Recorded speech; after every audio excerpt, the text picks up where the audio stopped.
দেখো দেখো কোথায় দেখো টুঙ্কি ছড়ে যা রে মাছে।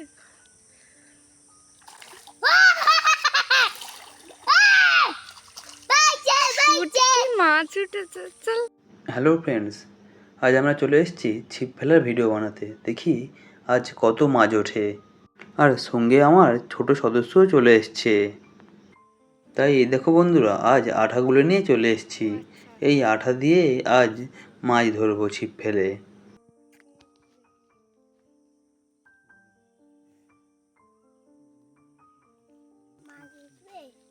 দেখো কোথায় দেখো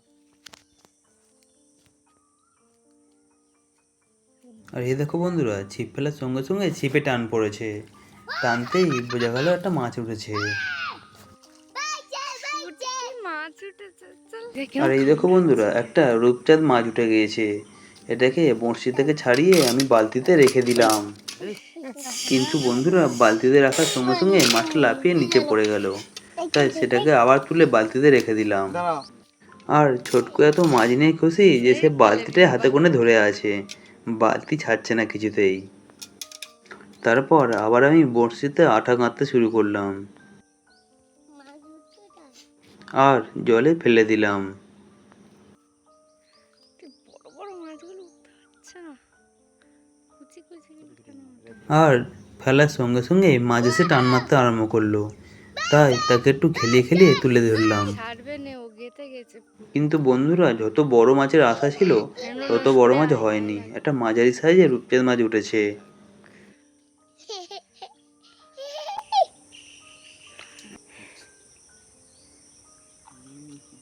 কাছে দেখো কিন্তু আর খাওয়ার মতো মাছ নেই বলে এটাকেই ধরে আবার বালতিতে রেখে দিলাম। কিন্তু এও বালতিতে রাখতে গিয়ে আবার চলে গেল লাফিয়ে। তাই তাকে ধরতে আরম্ভ করলাম। কিন্তু তাহলেও কি হবে, আমার ছুটকু তাতে খুবই খুশি।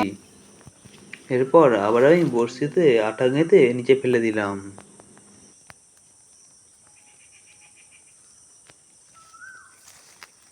শুনতে দেখি করতে দেখে দেখে হাত তোমার পড়িয়ে পুকুরে।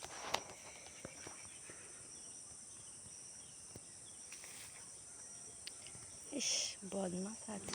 এইবারে একটু ওয়েট টাইম বেশি মনে হচ্ছিল, কিন্তু শেষমেশ আমি আশা করছিলাম আরেকটা মাছ উঠবে। তাই দেখো হঠাৎ করে আবার টান পড়লো, কিন্তু তুলে দেখলাম কেউ নেই, আবার মাছটা পালিয়ে গেছে। আবার টান পড়লো, কে রে? কিন্তু আবারও তুলে দিলাম, কিচ্ছু নেই। সে মাছ আবার পালিয়েছে এবং আঠাটা খেয়ে নিয়েই পালিয়েছে। তাই নতুন করে আঠা লাগিয়ে দিলাম আর তারপর তাকে আবার পুকুরে ফেলে দিলাম। কিন্তু বন্ধুরা, এইবার ফেলার সঙ্গে সঙ্গে টান পড়লো আর এবার একটা মাছ গেঁথে গেছে। কি সাইজ! তাই তাকে একটু খেলিয়ে নিলাম যাতে ছিপটা না ছিঁড়ে যায়। তারপর তাকে ওপরে তুলে আনলাম।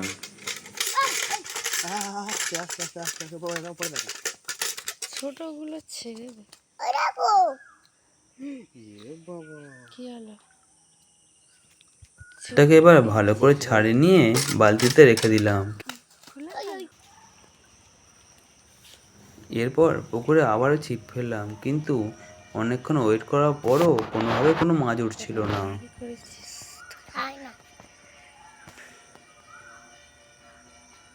কিছুক্ষণ পর বড়শিতে টান বাঁধলো আর একটা মাছ মনে হয় গেঁথে গেছে। তাই তাকে ওপরে তুললাম, কিন্তু মাছটা বড্ড ছোট।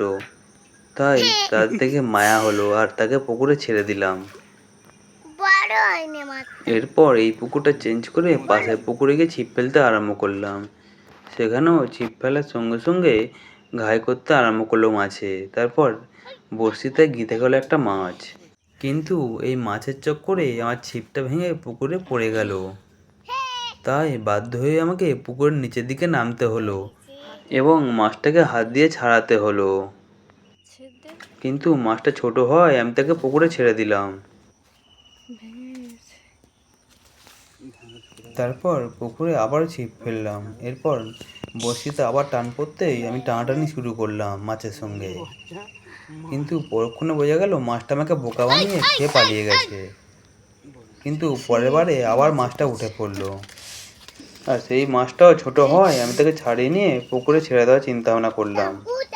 তাই সেই মতো তাকে ছাড়িয়ে নিলাম এবং পুকুরের দিকে চেলে দিলাম। বন্ধুরা, তারপর আবার আমি ছিপ ফেললাম, কিন্তু সেরকম কোনো রেসপন্স আসছিল না, কারণ আর কোনো মাছই আসছিল না। হয়তো তারা বুঝতে পেরে গেছে আজ তাদের ধরার দিন এসে গেছে। তাই অনেকক্ষণ বসে থাকার পরও মাছ না ওঠায় আমি আর আমার ছোটকু সেখান থেকে চলে এলাম। এরপর আর আমরা কোনো মাছ পাইনি, কিন্তু আমার ছোটকুর নজর ছিল বালতিটার দিকে, তাই সে যে কটা মাছ হয়েছে বালতি করে নিয়ে পালানোর চেষ্টা করছিল। তাই আমি তাকে বললাম, দাঁড়া ভাই, আগে ভিডিওটা করে নিই, তারপর তো ছাড়বো। আর এই দেখো বন্ধুরা, শেষমেশে আমাদের খাওয়ার মতো 3টে মাছ হয়ে গেছে। আর বন্ধুরা, পরের ভিডিও দেখার জন্য সাবস্ক্রাইব করে লাইক বাটনে ক্লিক করে দিন।